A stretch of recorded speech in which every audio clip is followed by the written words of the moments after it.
Ji abicho owito ngimagi e masira makoch mar apaya e alwora ma Limuru e kaunti ma Kiambu okinyi ma kawuono. Nyamburkono ne ringo chimo Kijabi kowuok Nairobi kendo wachore ni nobayo kapok onyumore e bugo. Ji ariyo notho kanyo ka mamoko adek to ne owito ngimagi e kar thieth kama ne oringie kodgi.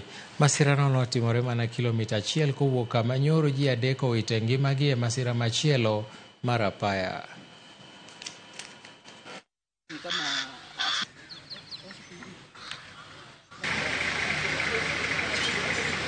Kiti ya nyuma, so nikapata kuna majamaa wanajaribu kung'oa hiyo mlango didisha, ndio sasa wakanitolea hapo.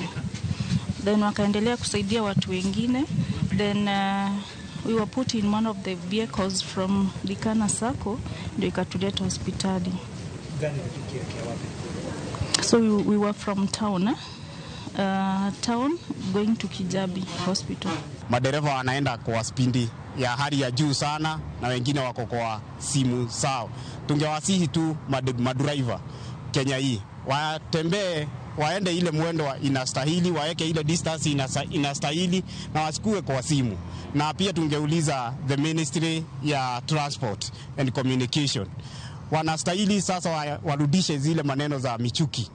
Watu wabebo wale wanastahili, madriver waende ile speedi inastahili ya 80 na pia wasiende wakikuwa na maneno na simu.